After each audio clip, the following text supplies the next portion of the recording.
Hello guys, എല്ലാവർക്കും എന്റെ വീഡിയോയിലോട്ട് സ്വാഗതം. അപ്പൊ നമ്മൾ ഇന്ന് സ്കൂളിൽ പോയിട്ട് സ്കൂളിൽ പോയതിന് ശേഷം ഇങ്ങോട്ട് വന്നതാണ്. വീട്ടിൽ ഇപ്പൊ എത്തിയതേ ഉള്ളൂ. അപ്പൊ നല്ല വിശപ്പുണ്ട്. അപ്പം അടുക്കളയിൽ കയറി വല്ലതും തിന്നിട്ട് അടുത്തെടുക്കാം. കൈയും മുഖമൊക്കെ കഴുകിയിട്ടുണ്ട്. ടോപ്പിലായാലും അത്ര പ്രശ്നമില്ല, പക്ഷെ കോട്ടിലാവാൻ പറ്റൂല, ആയാ പറ്റൂല. കോട്ട് ഊരി വെക്കാം. നമ്മളെ പാത്രം എടുത്തിട്ടുണ്ട്, നമുക്കിനി കോരാം. വേറെ സ്പൂൺ എടുക്കണ കാണിക്കും. അതവിടെ നമ്മൾ വേറൊരു സ്പൂൺ എടുത്തു. അടുത്ത് നല്ല ബീൻസ് തോര ഉണ്ട്, നമ്മള് കുറച്ചെടുക്കണുണ്ട്.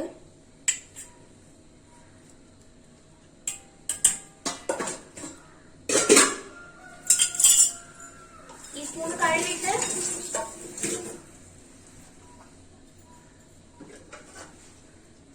അടുത്ത് നല്ല മീനിന്റെ കറിയുണ്ട്. ചൂര മീനാണ്, അതുകൂടെ സൈഡിലിരിക്കും.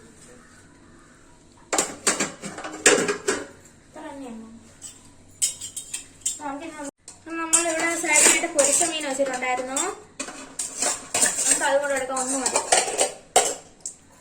നമ്മളിതൊന്ന് കഴുകി വെക്കാം.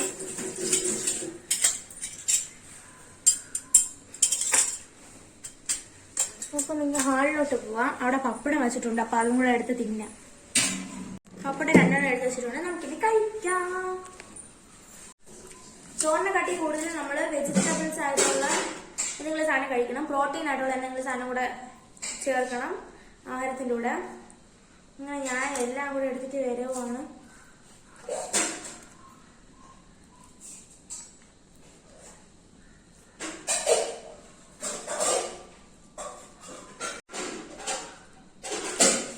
വീട്ടിൽ വെക്കുന്ന എല്ലാ ആഹാരം എനിക്ക് ഭയങ്കര ഇഷ്ടമാണ്. അതുപോലെ തന്നെ ഞാൻ സ്കൂളിൽ കൊണ്ടുപോയാലും എന്റെ ഫ്രണ്ട്സിനൊക്കെ എന്റെ അമ്മ വയ്ക്കുന്ന ആഹാരം ഭയങ്കര ഇഷ്ടമാണ്. ഞാൻ തിന്നലേക്ക് കൂടെ അവര് കൈയിട്ട് വരെ എടുത്തോണ്ട് പോകും. അതാണ് എന്റെ ഫ്രണ്ട്സ്. എന്നാലും ഞാൻ തിന്നു. സ്കൂളിൽ ചോറ് തിന്നാലും ഇവിടെ വന്ന് ചോറ് വയ്ക്കാതെ എനിക്ക് സമാധാനം ഇല്ല. നിങ്ങളും അങ്ങനെയാണ്, നിങ്ങളൊന്ന് കമന്റ് ചെയ്യണം. എനിക്ക് നല്ല വിശപ്പുണ്ട്. ഞാൻ തിന്നിട്ടുണ്ട്, ബാക്കി ഇത്ര മിച്ചം. അങ്ങനെ ഞാൻ കഴിച്ചു കഴിഞ്ഞിട്ടുണ്ട്. ഇനി നമ്മൾ ഇത് അടുക്കളയെ കൊണ്ടുവച്ചിട്ട് കഴുകാം. ഞാൻ തിന്നണതായിട്ട് ഞാൻ തന്നെയാണ് കഴുകുന്നത്.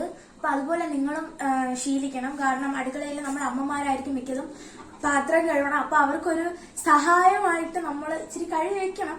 കഴുകി വെക്കാത്തപ്പോ എനിക്ക് നല്ല കിട്ടാറുണ്ട്. അതുകൊണ്ട് ഞാൻ പിന്നെ കഴുകി വെച്ച് പഠിച്ചിട്ടുണ്ട്. അപ്പൊ ബാക്കിയുള്ള വേസ്റ്റ് പട്ടിക്കും പൂച്ചയ്ക്കും കൊടുക്കാൻ വേണ്ടി നമുക്കൊന്ന് മാറ്റി വെക്കാം.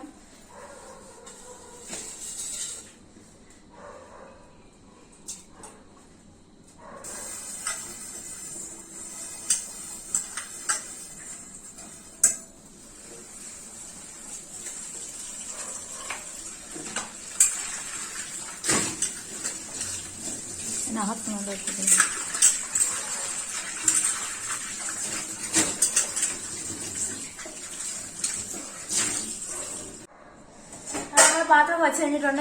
ഞാൻ വെള്ളം കുടിച്ചില്ല, അതുകൊണ്ടാണ് ഇപ്പൊ ചുമച്ചത്. നമുക്ക് കപ്പെടുത്തോണ്ട് വെള്ളം കുടിക്കാം.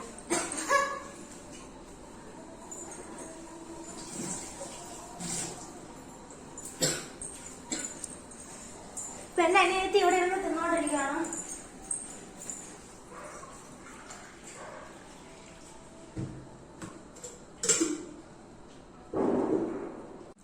അപ്പൊ നമ്മൾ ആഹാരം കഴിച്ചതിന് ശേഷം നല്ലപോലെ വെള്ളം കുടിക്കണം, നല്ലതാണ്. ഏകദേശം 2-3 കപ്പൊക്കെ വെള്ളം കുടിക്കണം. പക്ഷെ ഞാൻ കുടിക്കൂല, അതുകൊണ്ട് തന്നെ എനിക്ക് അങ്ങനത്തെ അസുഖങ്ങളും ഉണ്ട്. അതുകൊണ്ട് എല്ലാ അസുഖത്തിനും പരിഹാരം വെള്ളമാണ്. അപ്പൊ എല്ലാവരും വെള്ളം കുടിക്കണം. അപ്പം എന്ത് അസുഖം ഉണ്ടെങ്കിലും വെള്ളം കുടിച്ചാൽ അസുഖം മാറുമെന്നാണ് എന്റെ അമ്മ പറയണത്. ഞാൻ വെള്ളം കുടിക്കുള്ളൂ. അപ്പം ഇത്ര ഉള്ള എന്റെ ഇന്നത്തെ വീഡിയോ. അപ്പൊ ഞാൻ കുളിച്ചിട്ട് ഞാൻ അടുത്ത് പഠിക്കാൻ പോകണം. അപ്പം എല്ലാവർക്കും ഇന്നത്തെ വീഡിയോ ഇഷ്ടപ്പെട്ടിട്ടുണ്ടെങ്കിൽ എല്ലാവരും ലൈക്ക് ചെയ്യുക, ഷെയർ ചെയ്യുക, സബ്സ്ക്രൈബ് ചെയ്യുക. അപ്പൊ എല്ലാവർക്കും ബൈ ബൈ.